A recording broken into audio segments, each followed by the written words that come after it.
davlat planini yopsam, boshqa qilsam degan narsalar o'tib ketdi. Haqiqatdan yashnatib yubordi. Hosilga o'tkazdi. G'alla sohasida 70+ oldimizga maqsad qo'yganmiz.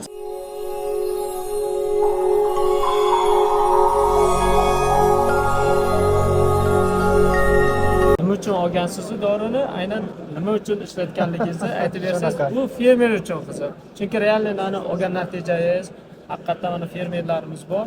Sizni fermersiz, o'zingiz og'zingizdan, o'zingiz olgan natijangizdan eshitsa, ular albatta bu narsani to'g'ri qabul qiladi-da. To'g'ri aytasiz-ku. Birinchi o'rinda tavsiyalarga asosan fermerlar tavsiya qilishda aminoasid bilan ishlamasdik. Tavsiyaga asosan Orif akaga telefon qildim. G'allaga sepmoqchi edik.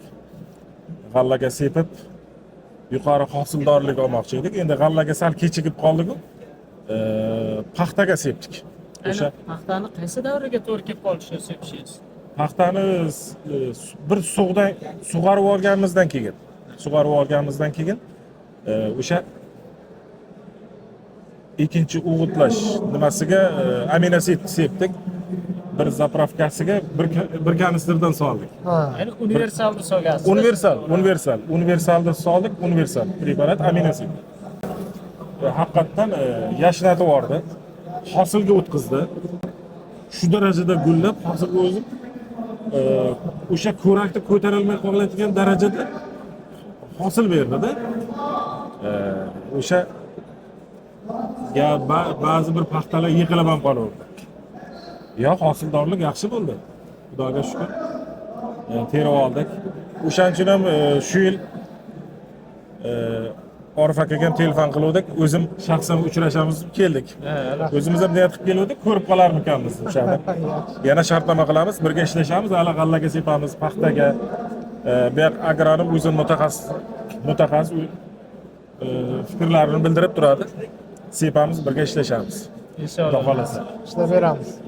Shunday, agar siz mana ko'rib turganingizdek dasturlarimiz bor. Shu dasturlarimiz bo'yicha har bir jarayon bo'yicha, misol uchun o'simlikning qaysi rivojlanish fazasida qanaqa mineral o'g'it yoki bo'lmasa bizni preparatlarni ishlatish kerak va bizni preparatlarni ishlatilayotganda tuproq muhiti qanaqa bo'lishi kerak. O'simlik aynan bir fazadan ikkinchi fazaga o'tganda necha foiz o'sha muhitga, ya'ni o'sha fazaga o'tgan bo'lishi kerak. Shuni hisobini to'g'ri olib ishlasak, albatta natijangiz bundan-da yuqori bo'ladi. Foydangiz ham, rentabilligingiz ham ancha katta holatga keladi. Agronomda birgalikda ishlashimiz kerak. Albatta, bu borada mutaxassislar borib ko'rish kerak. Kerak bo'lsa, o'zini tavsiyalarini berib, birgalikda ishlasak,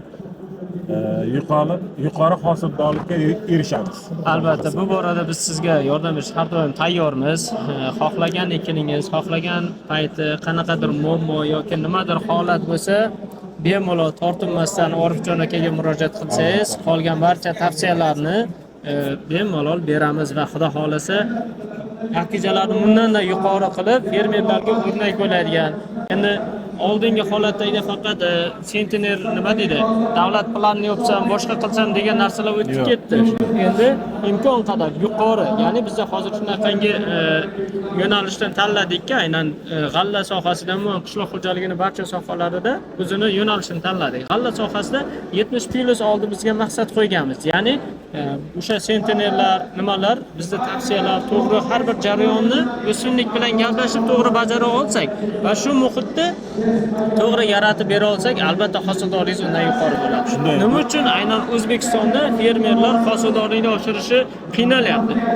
O'shani aytyapman-da, hozirgi qishloq sharoitimizda aql bilan ishlashimiz kerak. Yuqori hosildorlik uchun intilishimiz kerak-da.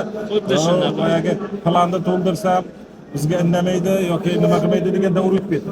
Yuqori hosildorlikka erishib, o'sha klasterlarga paxta g'allani topshirib, ko'proq daromad qilish. Maqsad shu. Maqsad shu bo'lib qoldi.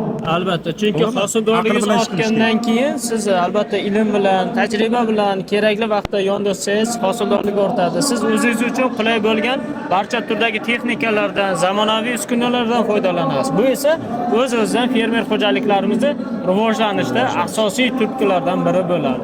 Sababi fermerning qo'lida imkoniyati bo'lsa, albatta rivojlanishdan, o'sishdan, yuqori natija olishdan qo'rqmaydi va shunga qarab harakat qiladi.